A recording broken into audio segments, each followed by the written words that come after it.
All right, welcome back to another video. So this is going to be in my series here, Self-Managed Network Sovereign Cloud series. I really need to get this up and running before I can do things meaningfully on the Hugging Face. Now, I do have some options. I can pay for Hugging Face itself, or I could pay for the API, but I'm already paying for the AI chat, and I'm still using that every day, so I'm pretty happy with the usage I am using that for. Unfortunately, it hasn't revolutionized my life and made me tens of millions of dollars, but it you know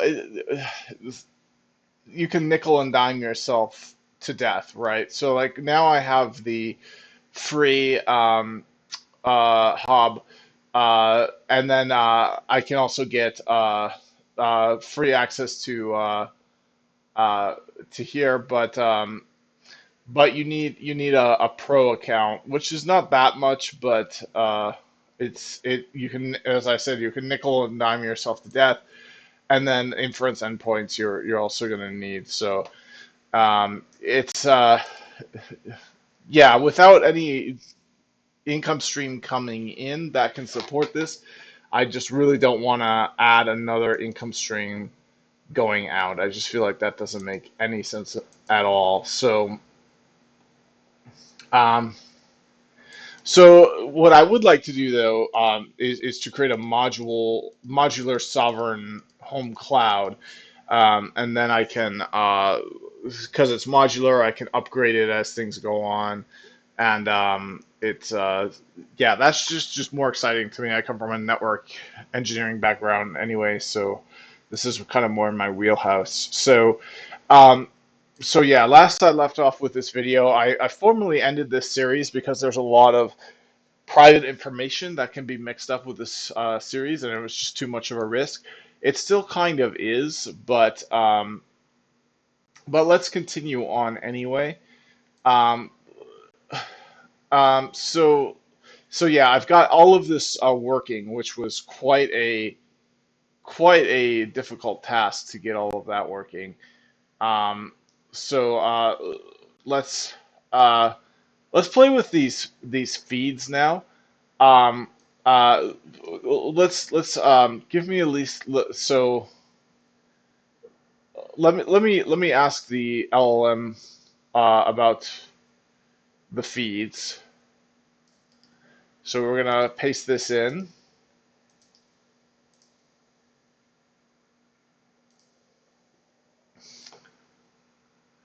Okay, so now it's going to summarize it for me. And remember, each time you prompt the LLM, it includes this whole chain. So um, I've actually, especially for deep research, I've actually stopped prompting it myself, and I just basically have it write the prompt for me. I just feel like it does a much better job than I can do. So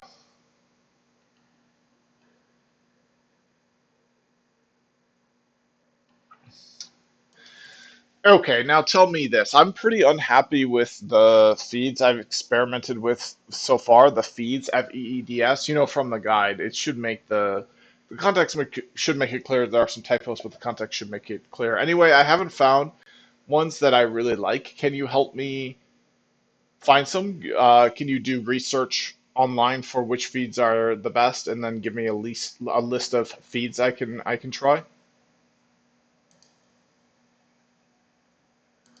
All right, so don't need it to finish that up. So let's see what list of feeds it has. So searching the web for the best feeds. So I understand that finding the right block of feeds can be challenging.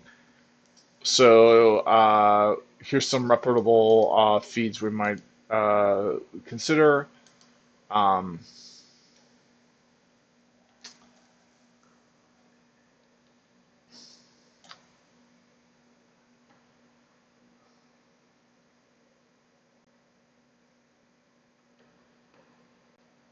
Okay, great, great. Now write the list out for me with no other formatting.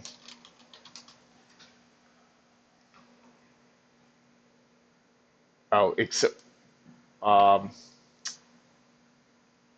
okay, but write them one by one on a new line. Okay, perfect. All right, so hopefully this will be better.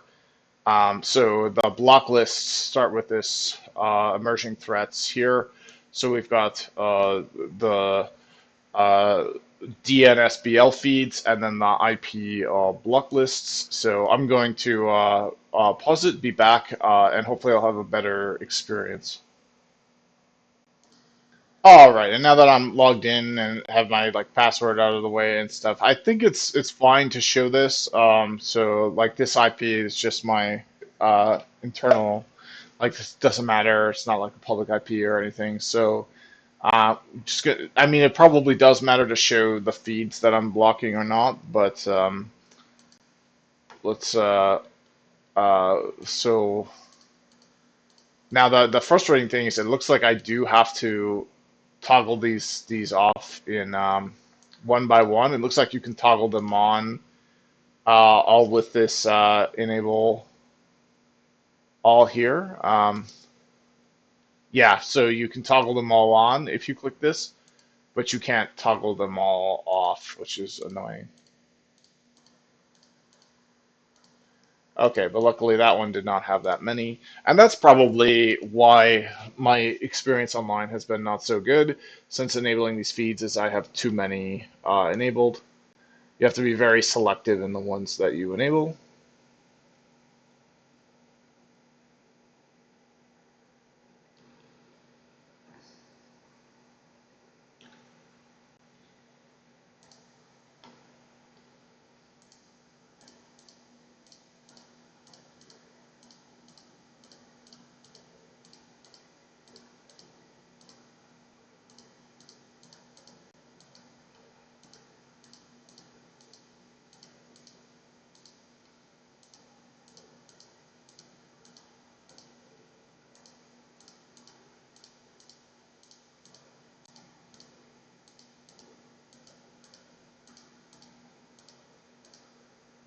All right, that one was uh, quite a lot.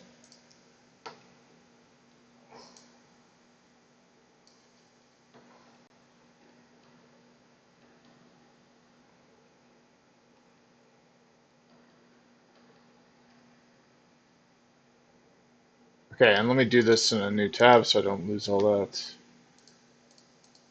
Lose the state of the scrolling there.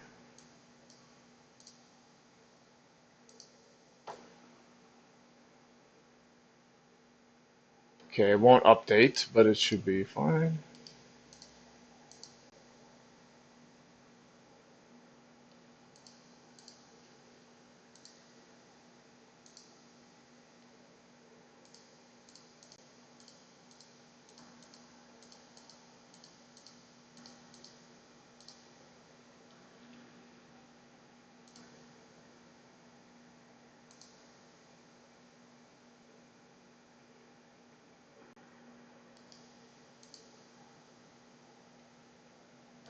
All right, this one's got a lot. That'll be annoying, but almost done.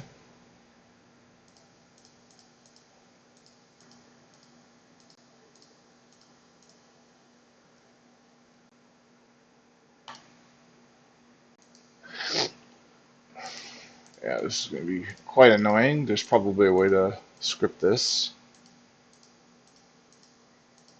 I could definitely do it in auto hotkey. I could definitely do this in auto hotkey very easily.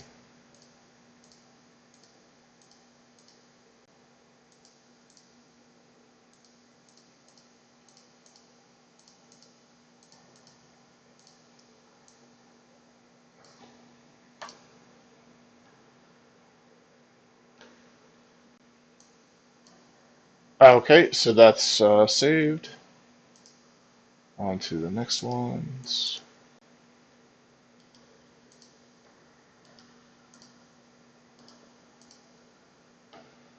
All right, and that'll be all of them.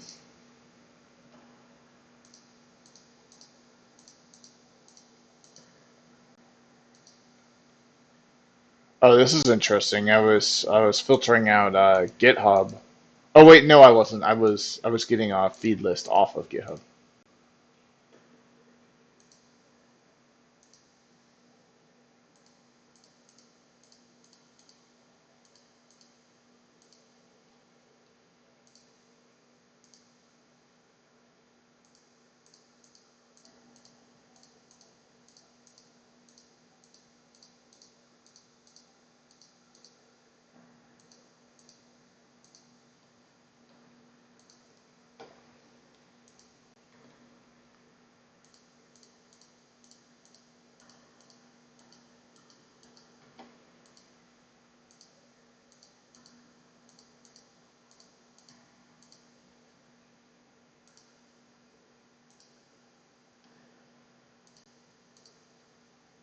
All right, so I'll just now that I got all these feeds turned off, I'll do an update. Well, yeah, I'll just do an update because I wanna feel what it's like with them all off. Okay, and then let's go back to the feeds, and then we're gonna add a custom feed if possible. So we can click the plus here, and I'll be right back. I need a quick break. All right, I'm back. So let's see how I can create a custom feed now, if I can. So change the, oh, so we can change the names. Huh. Um, hmm. Here we go. So unknown user defined feeds. This is what I would like, I think. Uh, let's ask the, so we're going to say, tell me how I can add a custom feed.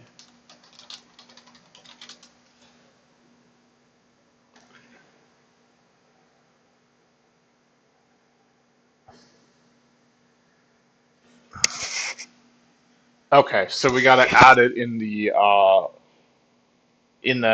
category, um, which is yeah. So we have yeah, we have to add it in the category.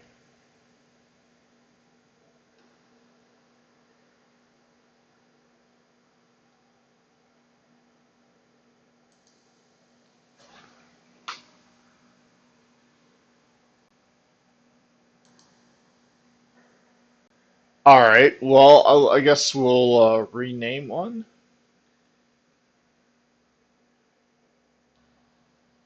Um, I guess I don't understand why.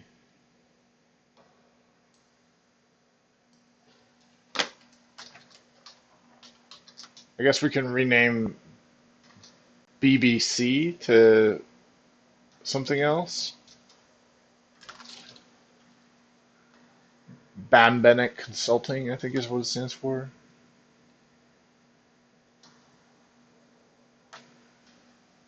The thing is, like, I don't want to rename these because they're already there.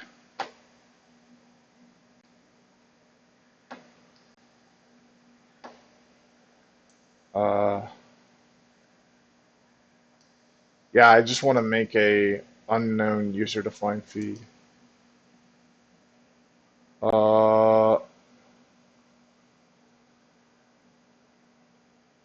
how do I make an unknown?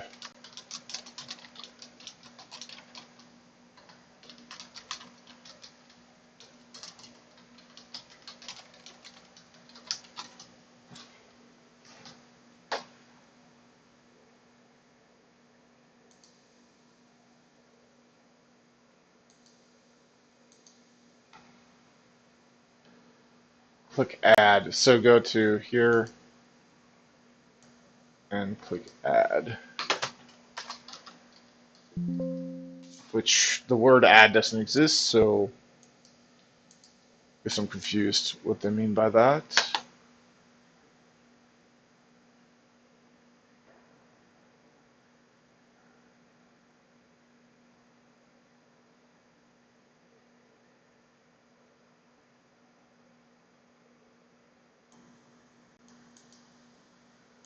Alright, it just says that unknown user defined feeds are listed in a table below, but it doesn't tell how to add something to that table. So,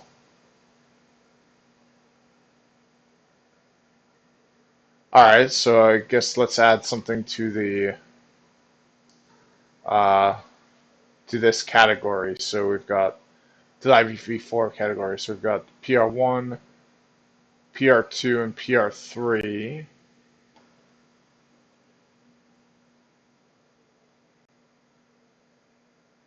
Um, well, let's look at PR5 because it looks like PR5 here is pretty empty.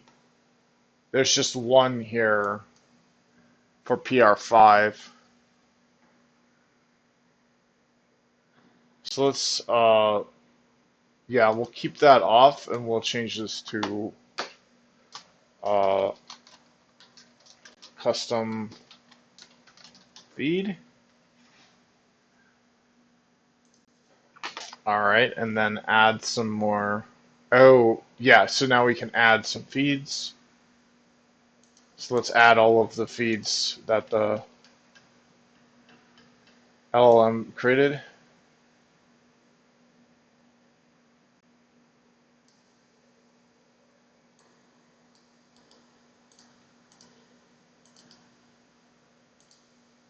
So we've got 1, 2, 3, 4, 5 of them. Yep.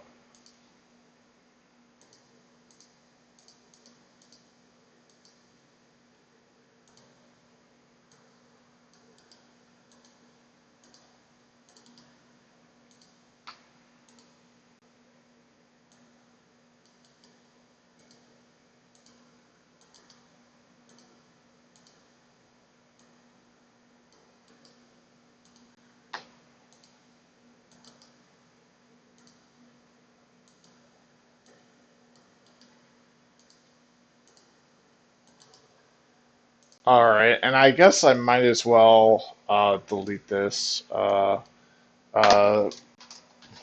Method feeds via GPT. Oh, for that far. Okay. Um, so now we can enable all these. Oh, and look what happened when I clicked enable all. It looks like it reset it back to what I had. So I lost all the work. So if I refresh the page, let me refresh the page. Yeah, I lost all that work. So let's be careful not to do enable all. Let's delete this. Oh, so you can't delete the last roll. So let's do this again and be careful not to hit that enable all.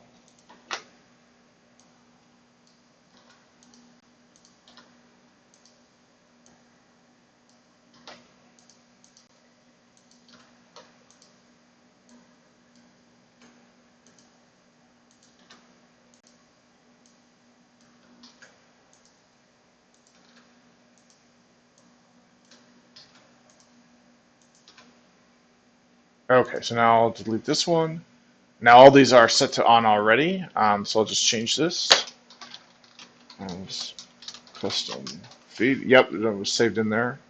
So hopefully this is saved in there as well. So this would be uh, custom so bad places. So this would be via chat GPT 4.0. Okay, I'll make sure not to click that enable all, and I'll do save IPv4 settings.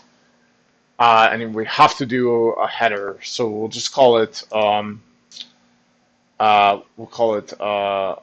source one, and then we'll say yeah. So IP source one, and do through 5, 4, 3, 2. All right, so now we got it. So let's go to the feeds, and hopefully it appears at the bottom here. Yep. So now we've got a unknown user defined feed. Um, there we go. And we might even still have the same PR5. Yeah. So look, now we've got the PR. So we can basically use this as if it were a template. And even though we're deleting an entry, adding more entries, changing all the names, the template still remains. Now we have our own down here that's not a template. So perfect. That's exactly what I was looking for. So let's do the same now for the DNSBL feeds. So let's find a good template for that. So let's go with this one here. All right, I'm gonna say Rams. Let's see if we can give it the same name. We'll say the same, yeah, same everything for name and description because it's different type. Hopefully we can get away with that. So let's see, we've got 3 of those here. We're gonna need 1, 2, 3, 4, 5 again.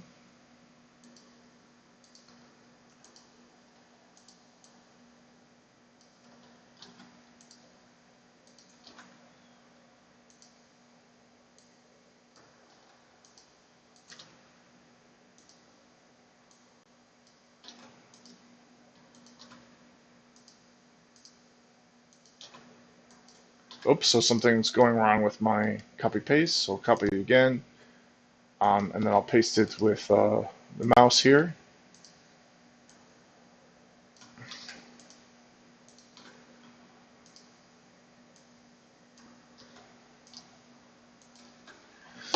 All right, there we go. So now I got to be careful not to hit that enable all button because it doesn't behave predictably.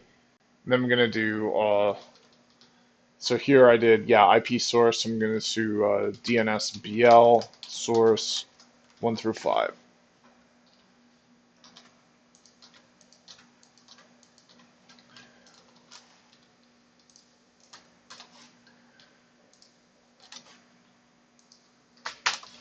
All right, so now I go to save, and now I go to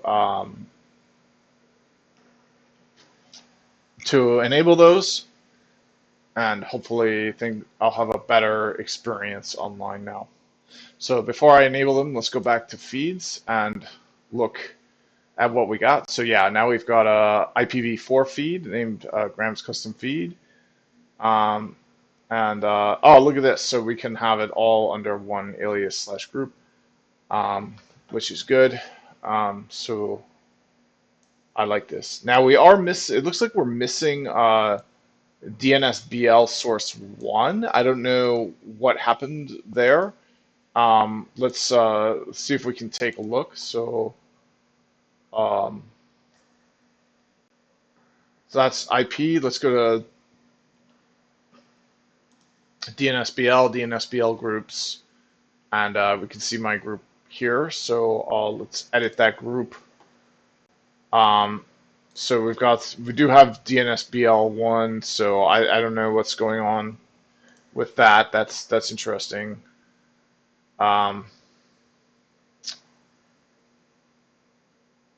but let's go and put these into work, and hopefully that'll be better. Oh, and this is interesting. There weren't any changes, so something clearly might have gone wrong here.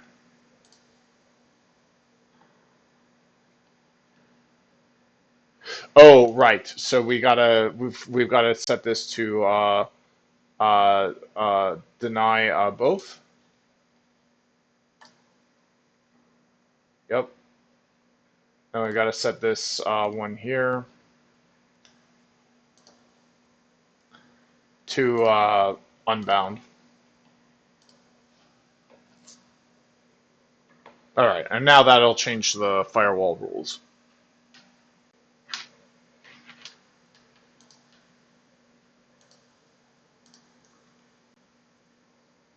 There. Now we're actually downloading the feeds. So we've got let's see what we've got here. So oh, no domains found. Ensure only domain-based feeds are used for DNSBL. So something went wrong there with these 2, 3, and 4. Yeah, so the I think hallucinated there. Yeah, these are all. This is not a. Yeah, so AI hallucinated there. Oh, you know what? It did it in. Okay, I did it in reverse order. So okay, so these are all the domain. Then the other ones are the IP. So that was my mistake there. I can fix that though. So I'm gonna go back to feeds and you know what? I'll just blow away this whole. This is interesting. Um, well, actually, all I have to do it's not that hard. All I have to do is just flip these. So I don't have to blow away all my work. I just need to flip these out. So yeah, so I just need to swap these out. Easy. Number two, number three, number four, and number five. All right, perfect. Deny both. They're all on. So now the page should refresh because I saved this. We do have a problem here. IPv4 source definitions on line 5 are not right. So, um,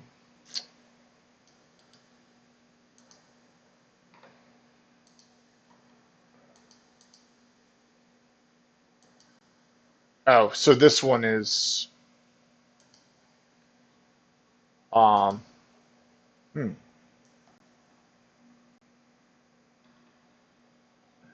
something is off about that one. Yeah, it should be a list like this. So let's just leave this one out. Save it. Because erring on the side of too few versus too many, especially for your home network, is probably the way to go. Because unless the attackers probably aren't coming after just your home network, they're coming after big businesses that they can get a big payday from. Um, so and then like your home network, like if an attacker gets in or whatever, you can probably just unplug your computer and take down your home network. Big business that's got to be up and running 24/7 is where the attackers are going to go after. So for your own home network, you can be pretty fast and loose with your feed. All right, so let's go into the uh, this category, the DNS-BL category, and let's modify my custom feed. All right, and then swap these out.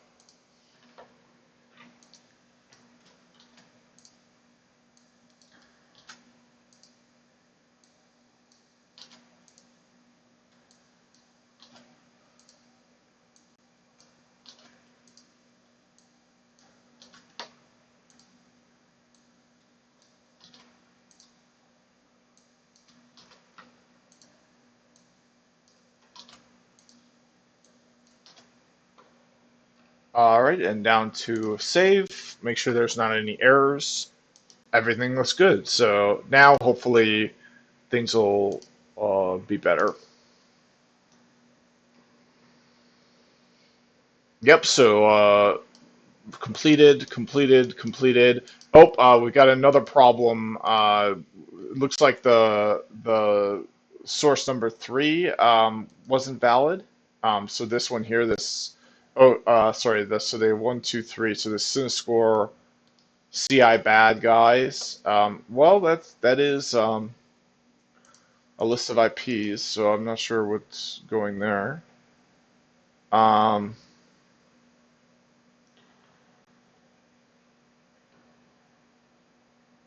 so we got what?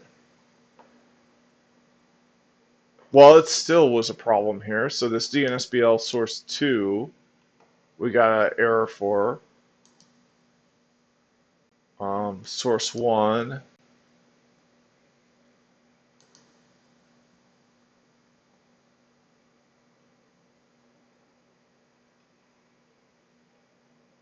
Huh, this is interesting. This is throwing me for a loop here.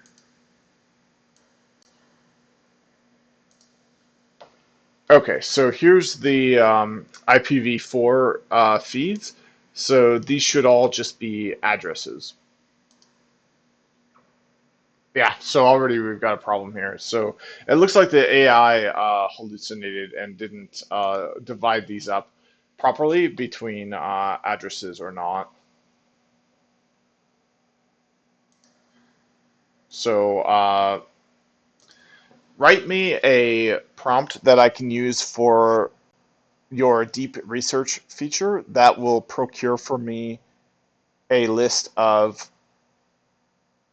feeds for my pfSense that will make my home browsing experience the best.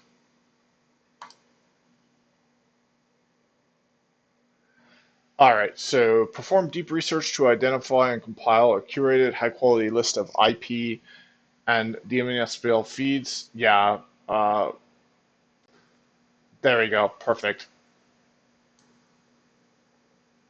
Um, so this is usually how I use deep research, and then it includes everything. And then I like to open a new window. So I like to do duplicate, open in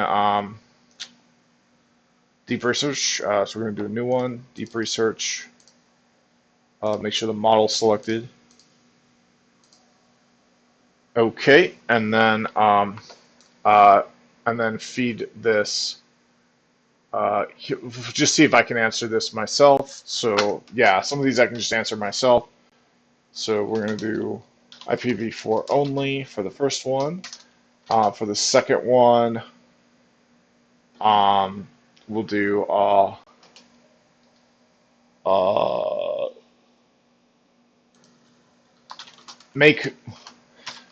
make our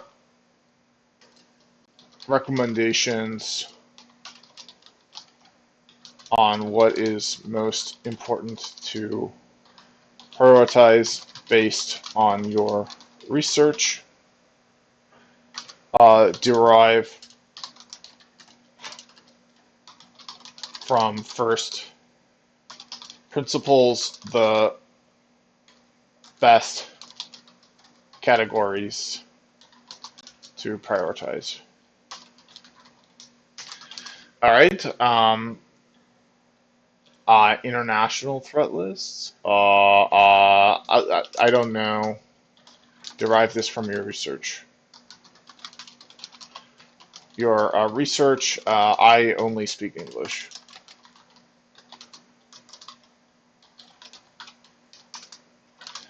Uh, oh, that should not be blocked. Yeah, Discord. Uh, Discord. Google products. Google stuff. Chat GPT. I don't know what else.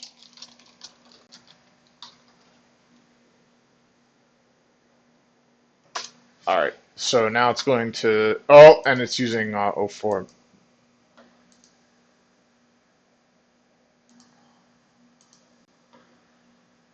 Okay. All right. Hopefully it's good and using the right model. Okay. So it's going to give me it's going to do the research and then give me the feed list. So, so yeah, this was a bust. Unfortunately, these feeds weren't, these feeds weren't well curated by the LLM. So we'll give it another shot. All right, so with that, let's keep reading the guide. All right, so this next section is installing Ubuntu Server with RAID 1, LVM, and LUKS encryption. Now it's time to install the operating system on our host server. I'll walk you through the process of installing Ubuntu Server with a nice configuration using RAID 1 for boot drive redundancy, encrypted LVM for flexibility and expanding storage if we move this setup to a larger set of drives, and LUKS encryption for security. This setup makes sure your server can boot even if one drive fails while keeping your data secure. Even if someone breaks into your house and steals all your stuff, all they have is encrypted crap. Unless they're the NSA, in which case you're screwed, but if you're reading this guide, you're probably not important. And I will say, if you're trying to do something illegal, this guide in this series isn't going to be for you. Um, I do have to say, um, crime is crime, whether it happens on a computer or not. So if your intent is to commit crime, um, I, I strongly urge you to reevaluate your intent. It's one thing to learn about cybersecurity and things like Black Hat, and it's another thing to commit a crime. So my advice is do not commit crimes. You will get caught and you will face the consequences, whether it happens on a computer or not. So installing Ubuntu Linux. For our server's operating system, we're going with Ubuntu Linux. Why Ubuntu? If you're watching this, you're probably more of a newbie than an expert. Ubuntu is user-friendly, has good documentation, and has a huge community ready to help. It's widely renowned as the first newbie-friendly GNU/Linux distribution, dating back to 2006 when it was one of the few distros that didn't require torturing yourself with NDIS wrapper to get Wi-Fi working.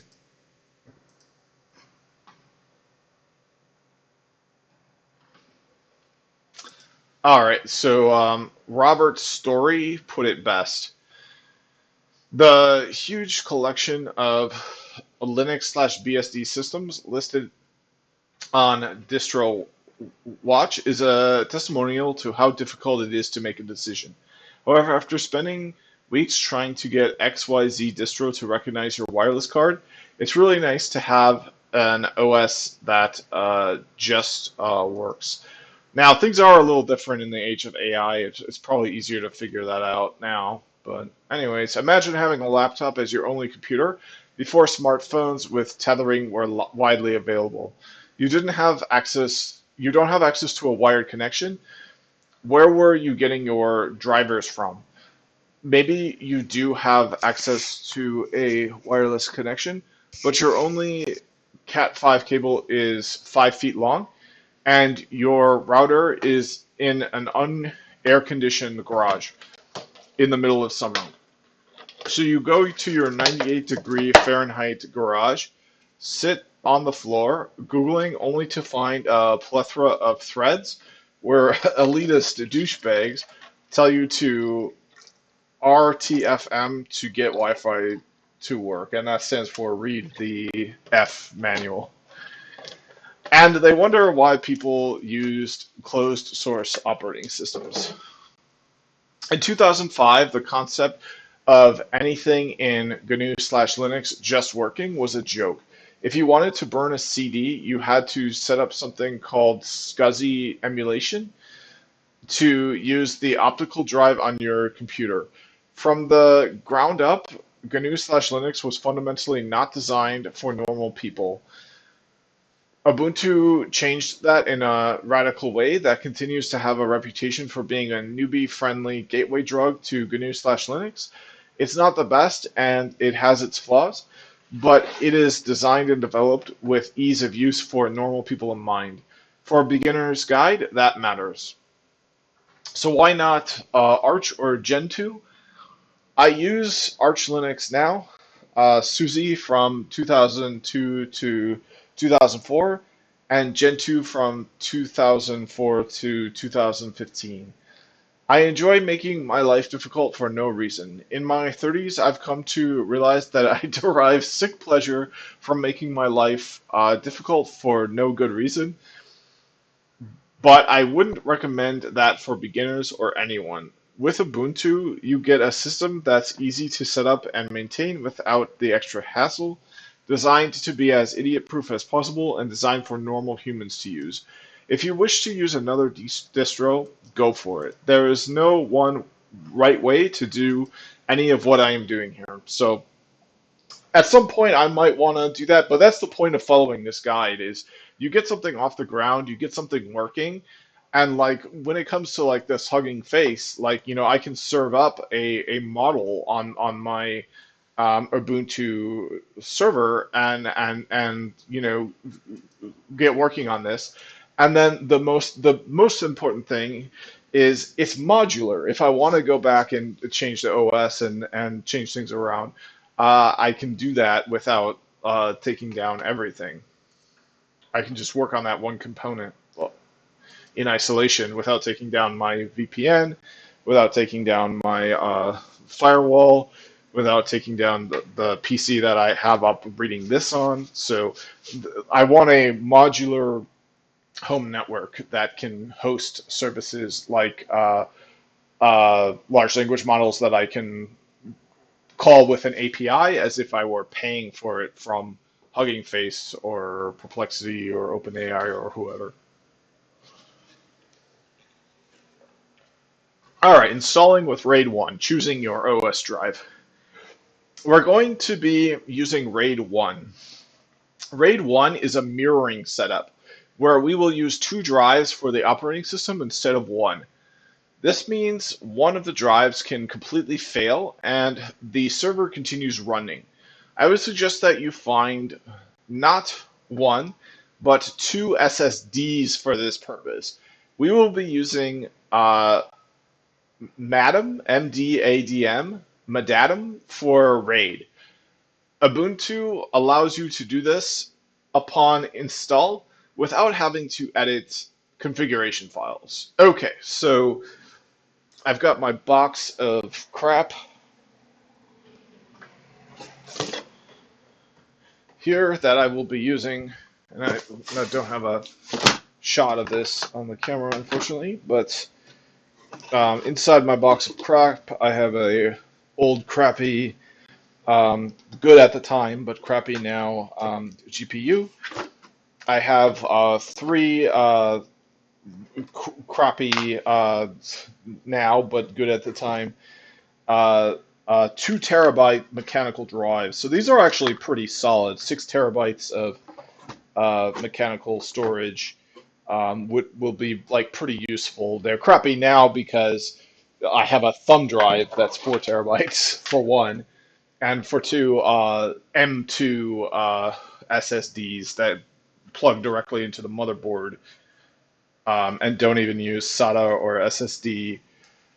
Or I think, but they have a special slot, an M2 slot on the motherboard. Those are the latest and the greatest.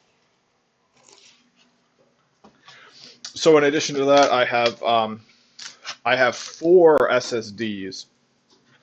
So I have a Force LS SSD, which is 250. I've got a Force GT SSD, which is 60. So that's pretty small. There's not much I can do with that, so that might be a good one for the boot up. Then I've got a pretty sizable 500 Samsung, and then I've got a 1 terabyte Samsung, which is actually a pretty solid SSD. That's probably worth something. So this is a SanDisk 3D 1 terabyte. Yeah, this is what I got. Yeah, that's worth over $50, which is pretty good for somebody just giving you stuff for free. You could resell this for $50 easily. Easily.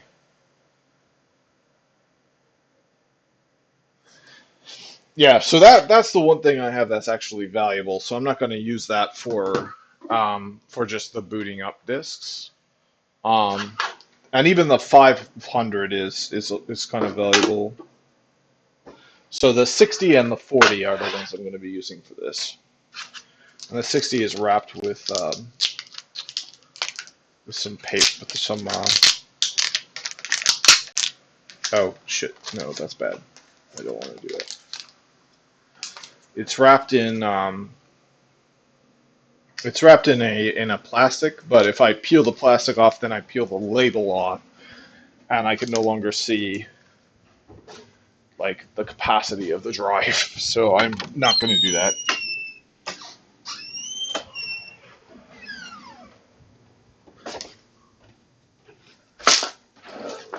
All right. In fact, I will add another piece of tape to more cleanly tape that back on.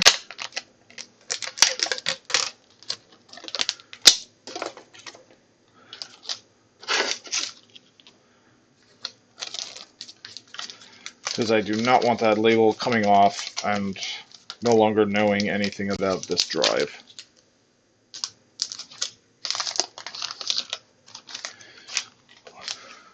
All right, but I can just kind of tidy it up a little bit. There's some of the plastic sticking out, so I can cut that off.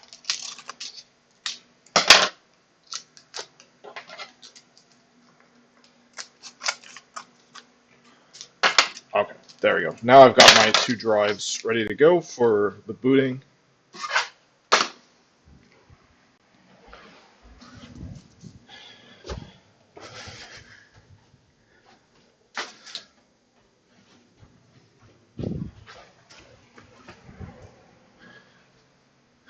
All right, so let's see what the guide says.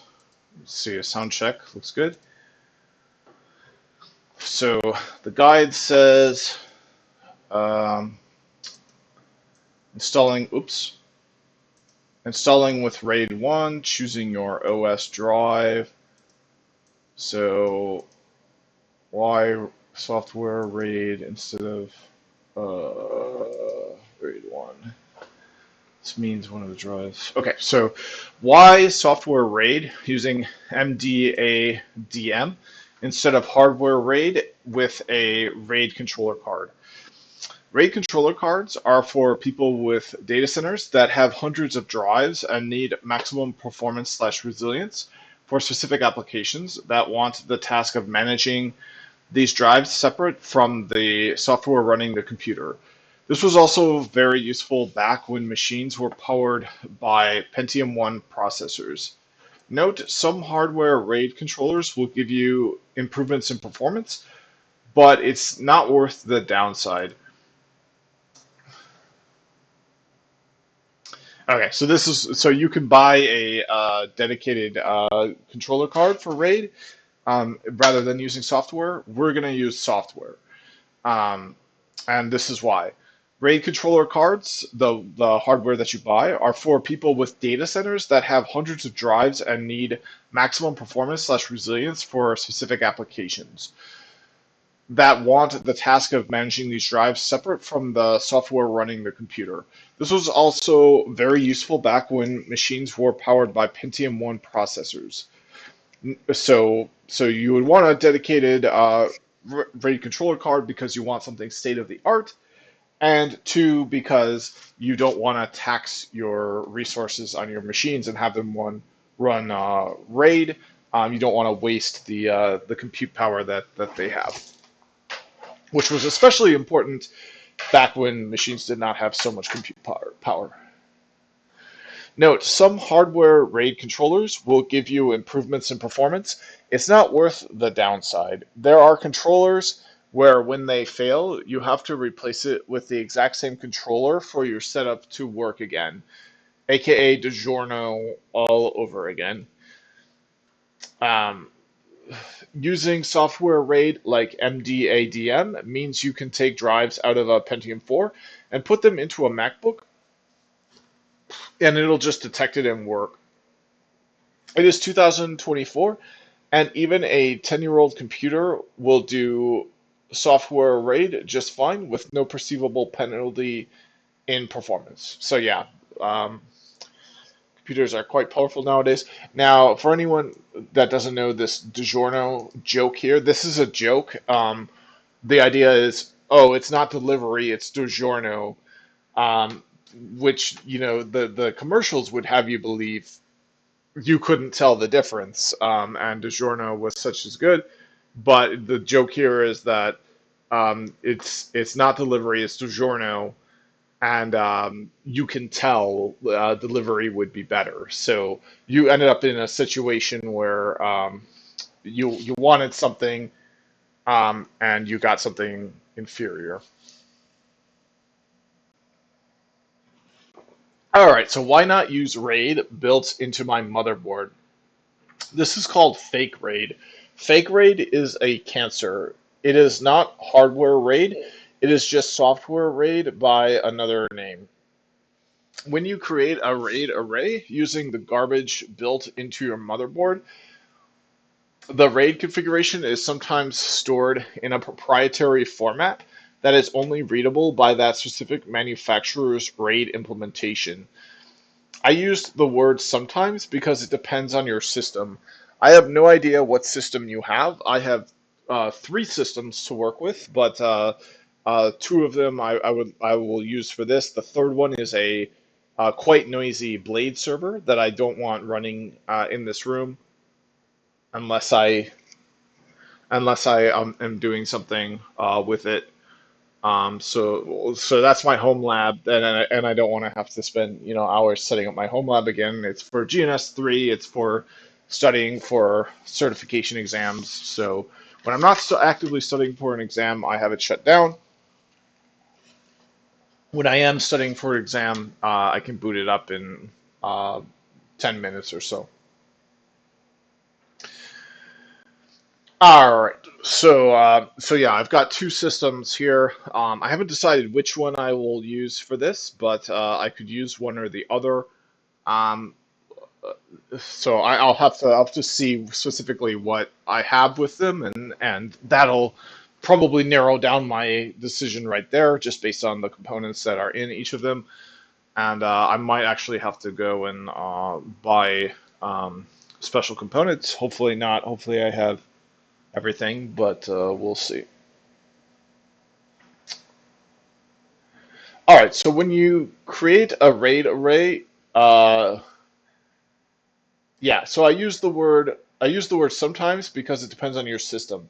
I have no idea what system you have.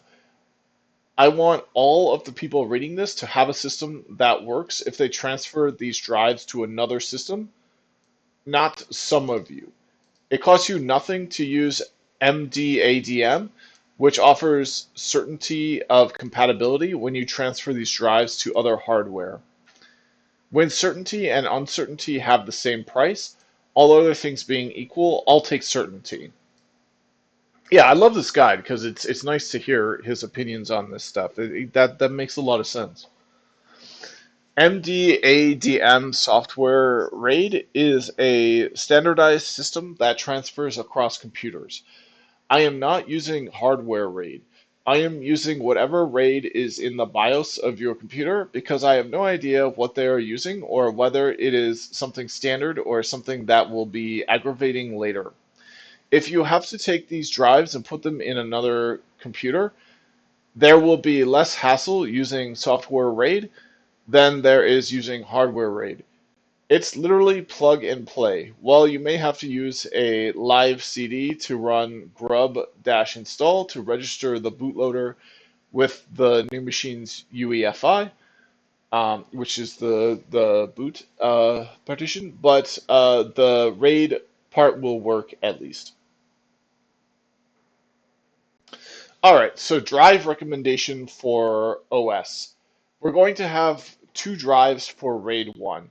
You can use more if you like. RAID 1 need not to be just two drives, it can be more. I like Micron SSDs. They have always had consistently lower failure rates than Samsung's budget EVO line for me with regards to NVMe devices. I've RMA'd the same 2 terabyte Samsung EVO 975 times now, 5 times. You can get two budget 4 terabyte SSDs for under $500. Now, I recommend these. So yeah, the SSDs storage in general is really cheap now. So I recommend uh, these two. I recommend buying. Uh,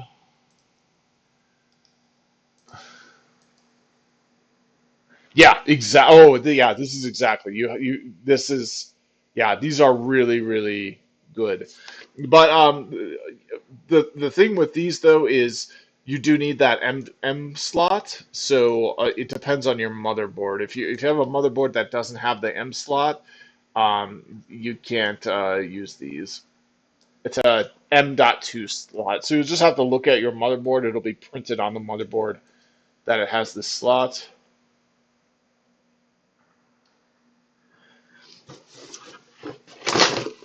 Yeah, and he says he doesn't like the which one does he not like? Let's see here. So he's had to RMA the Samsung EVO 970. That I might actually have that one. I know I bought one recently.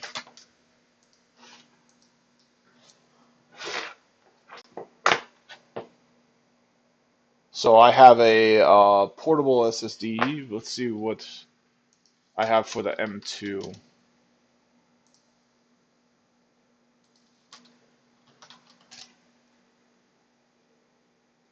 Oh shoot, yeah. So it looks like I bought what he said not to buy, the Samsung 970 Evo. I bought a 1 terabyte of that. It was $100. Bought that a while ago. And he says he's had to RMA it 5 times. So um, so yeah, he recommends two of these. Let's look at the buying options for these. Oh wow, look at this. $60?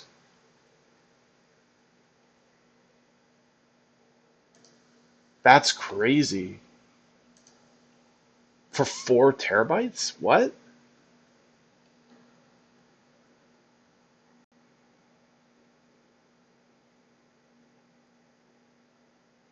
I'm confused. I'm very confused. Oh, with the kit. What about the part only? Oh, yeah, that's not $60. That is $400. What what was $60? I'm confused.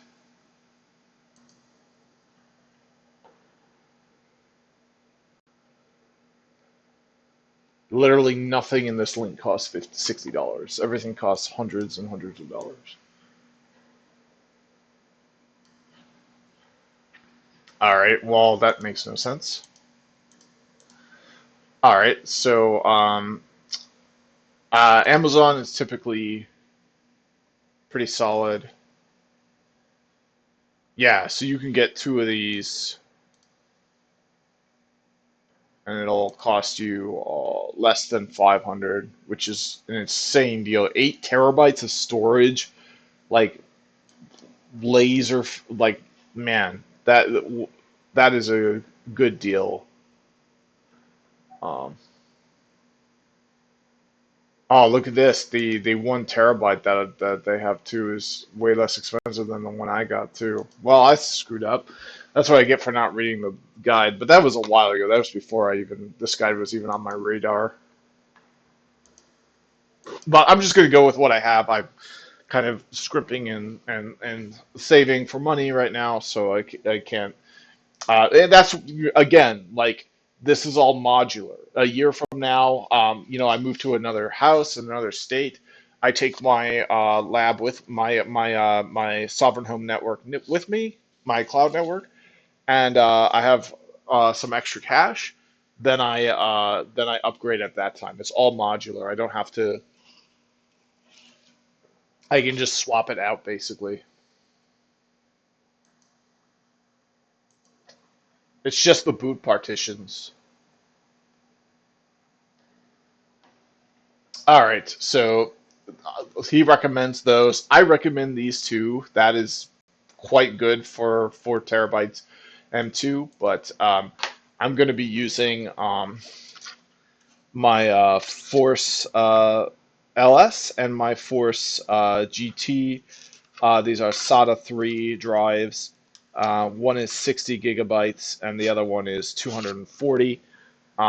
Those are going to be my two drives for booting. So we're going to be using these SSDs for, virtual machines that perform many tasks. Okay.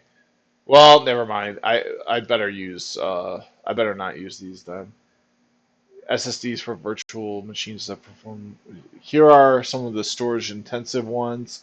Self-hosted mail. Your inbox may be 50 gigs or more like mine. Yeah, mine is definitely that. So shoot, we only get 8 gigs. Oh no, these are terabytes. Yeah, so we get 8 terabytes. So already you can see the value in this, right? It's like Google Drive gives you that warning when you're. So for me, like I constantly have the warning on Google Drive that I'm like 80% over. Yeah, see, 81% full. It gives you 15 gigabytes. We're going to move up to 8 terabytes potentially if you follow the guide and buy the things that are recommended in the guide.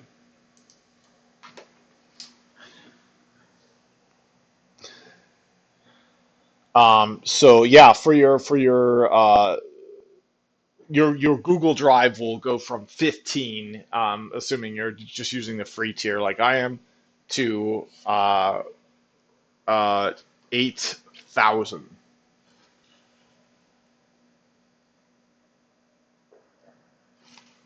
All right, so a complete phone backup of everything, easily eclipse 2 terabytes. Wow, okay. Mine is 1.4. I'm not doing phones, I think, so this should be fine. Free PBX phone system, call recordings over time can easily go over 50 gigabytes easily. I suggest buying drives for your operating system disk that are considerably fast and have enough space to store all of this. Um, with regards to security camera recordings and the backup of your 40 terabytes of recipes stored as .mkv files, we'll do that in an array of hard drives. You don't need to get SSDs. Okay.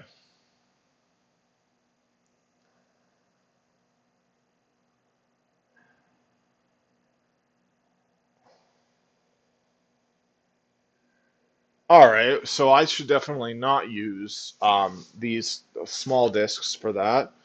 I should use the at least I should definitely use the 1 terabyte disk at least. The only other one I have is the 8 terabytes. So, well, shoot, I guess I might be a little bit out of luck. I guess I could use the M2. I do have a 1 terabyte M2 and this. Well, that's too bad. I kind of don't have what he wanted me to have.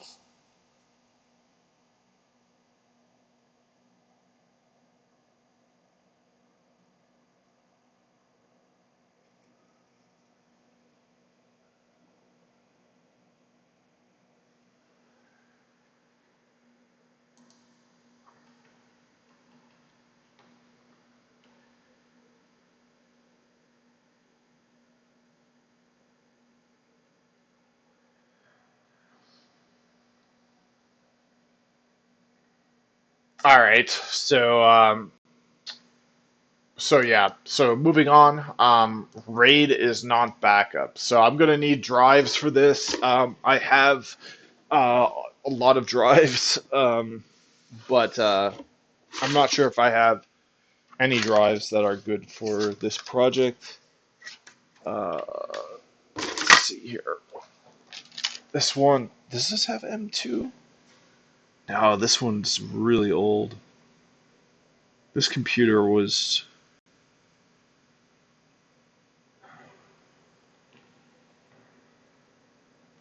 I took the drive out of that.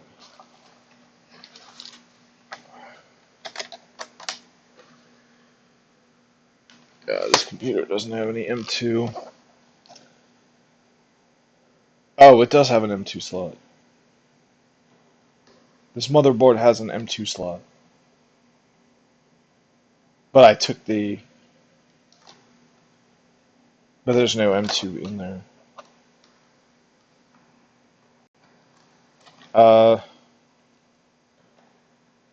Alright, anyways.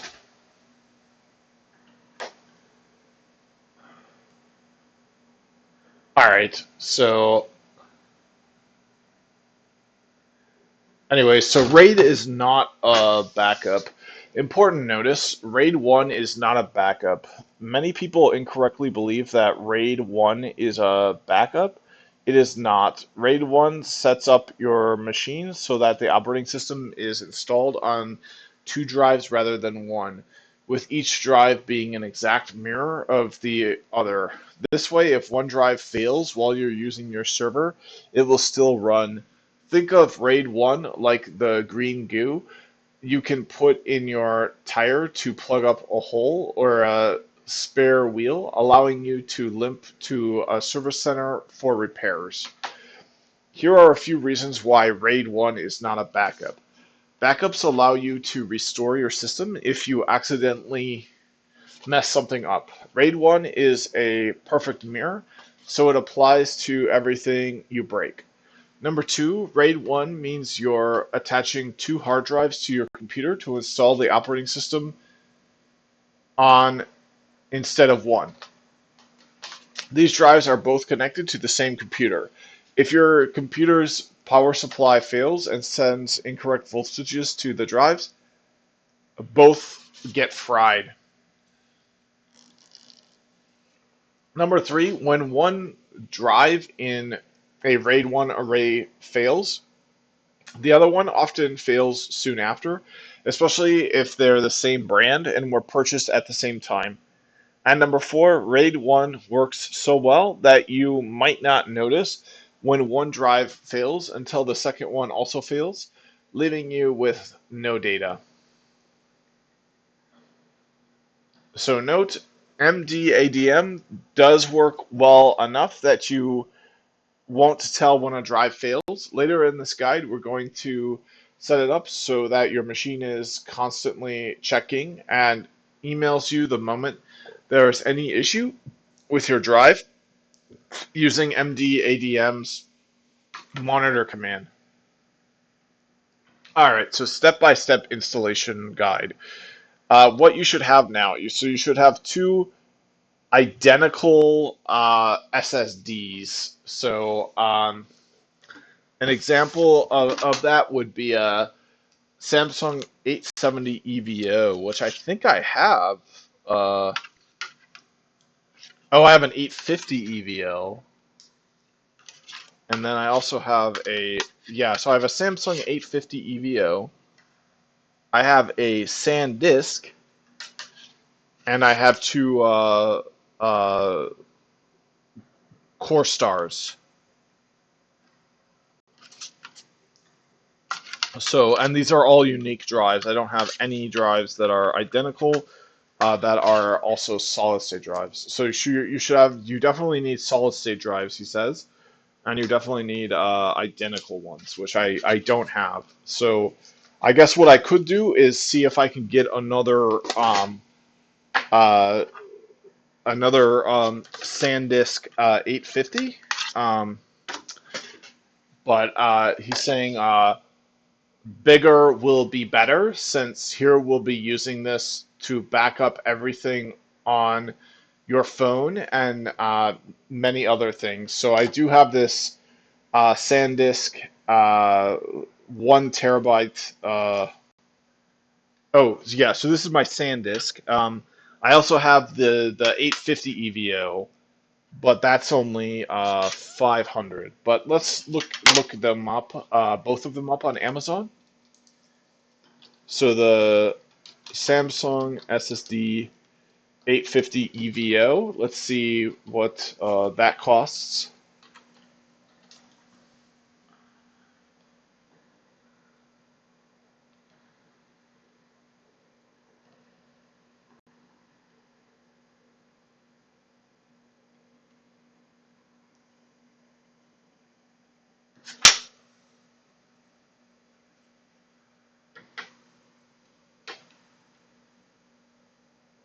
All right, so here it is. This is 500.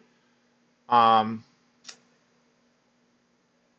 yep, this is the exact same thing I have. So this would be five. This would be about $100, which is not a good price because you can get, yeah, you can get M2 for, but I don't have M2 slots. Yeah, I feel like this is quite expensive for a 500 drive. Let's see how much the 1 terabyte costs because the M2 was less. All right, so my SanDisk I have is a SD SSDH 3 2.5 SSD drive, SAN uh, disk, 1 terabyte.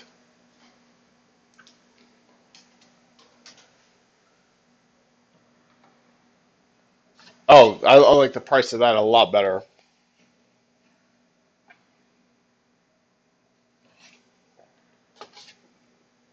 Yeah, so this is only $63. That's perhaps doable. And look, this is even less. This is only 50.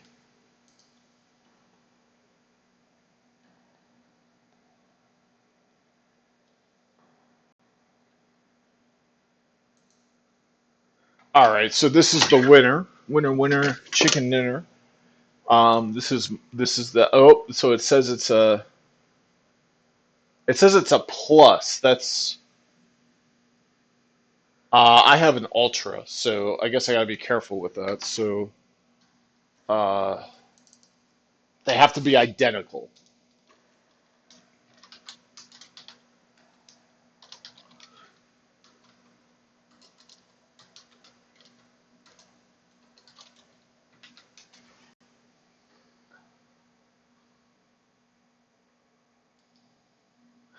Yeah. So now this one is identical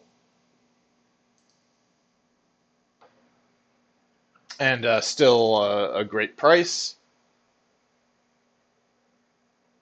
Yeah. So much better price than the 500 of those. Much better price. Yeah. So this would be good. This would be good. Yeah, this would be good.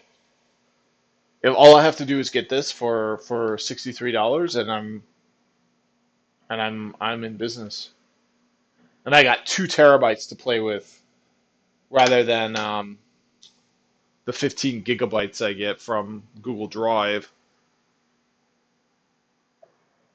Now I could pay 500 and get the state of the art, but as I said, I'm kind of short on cash right now.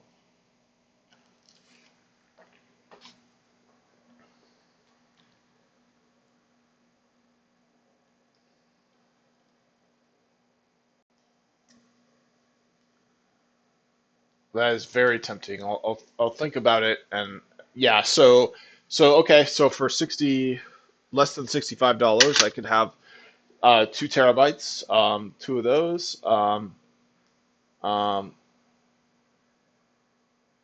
okay, and then I need a USB drive to put the installation image on. I got it. And then an old computer to serve as a server. So I've got that as well. Okay. Okay. So so this is where I've got to end the video. Um, so let's get it. Yeah, step-by-step installation guide. So I'm gonna have to get this before I can continue, and then I'm gonna have to choose which of the two motherboards to use. My decision will likely be made for me, and then I can continue.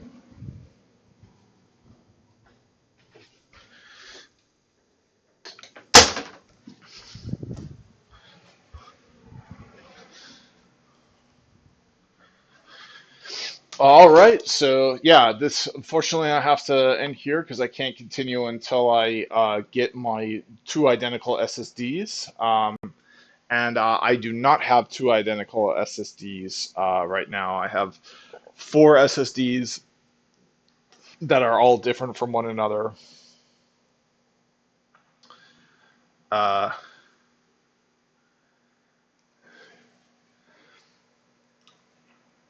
which would be great if I could use that. Um,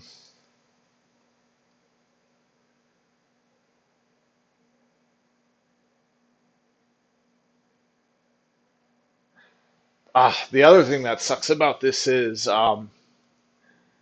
it's a it's a it's a mirror, so it's like I'm not getting two terabytes. I think I'm just getting 1 terabyte of storage.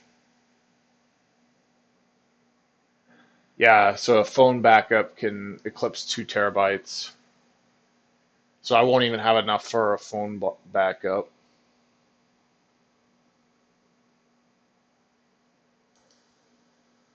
Man.